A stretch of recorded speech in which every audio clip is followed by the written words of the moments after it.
Buenas tardes, nos encontramos realizando la práctica final de la materia Laboratorio Integrado de Física de la Universidad de Antioquia. La práctica será sobre el efecto Doppler y para dicha práctica se elaborará un montaje que consiste en una estructura que contiene por dentro un motor, el cual gira, y en la punta se le ensamblará un soporte de madera que estará girando con la fuente de sonido, con lo cual tendremos una fuente de sonido moviéndose para posteriormente grabar dicho sonido en un computador que tiene instalado el software Audacity, que es un software que nos ayuda para el análisis del sonido. En el montaje cortaremos las tablas para elaborar la estructura. Dentro de la estructura sostendremos el motor, que estará alimentado con este cable de Doppler. Y en esta parte del eje se ensamblará esta parte de madera para que gire con la fuente de sonido en movimiento por este lado. Para este montaje utilizaremos la madera, el motor de corriente alterna a 115 voltios. Esta otra pieza de madera para hacer girar. La fuente de sonido va a ser este celular sencillo. Utilizaremos martillo, puntillas, tornillos de ensamble, alicate, llave de expansión, cinta aislante y una sierra. Procederemos entonces a iniciar con el montaje.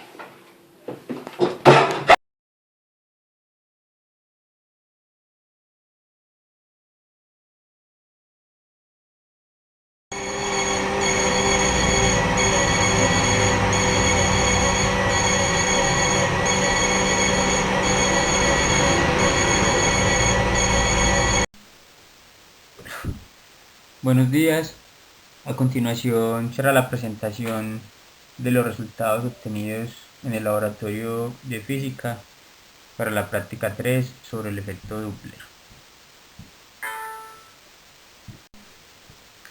El objetivo de la práctica es mostrar en qué consiste el efecto Doppler mediante el análisis de un sonido en movimiento y otro generado de manera controlada en un software de análisis de sonido llamado Audacity.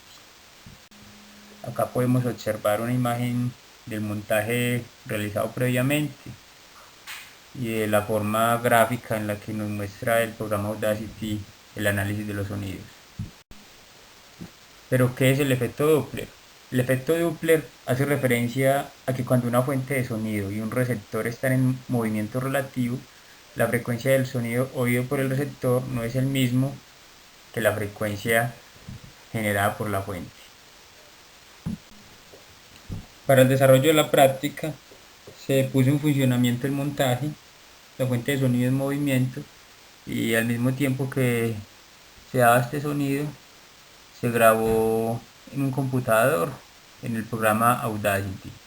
Posteriormente se analizaron las ondas captadas por el programa, encontrando una variación de las ondas cuando la fuente estaba estática, es la imagen superior, y cuando la fuente se encontraba en movimiento, es la imagen inferior.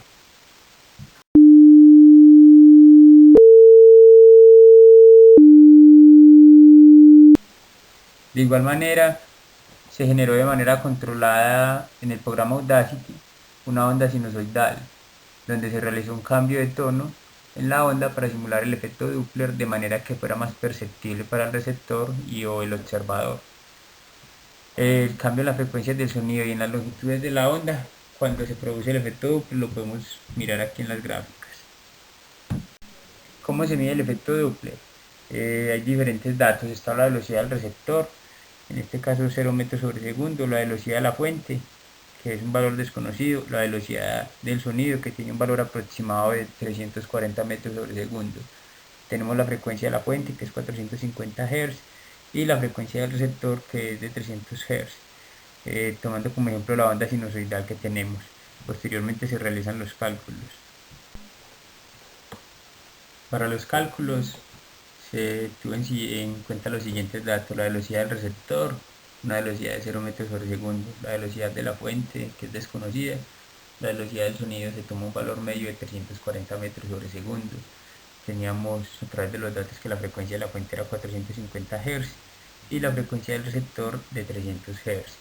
Posteriormente se reemplazan los datos en la fórmula y la velocidad final es igual a 450 Hz multiplicada por 340 metros sobre segundo más 0 dividido 300 Hz menos 340 metros sobre segundo, obteniendo una velocidad final de 170 metros sobre segundo.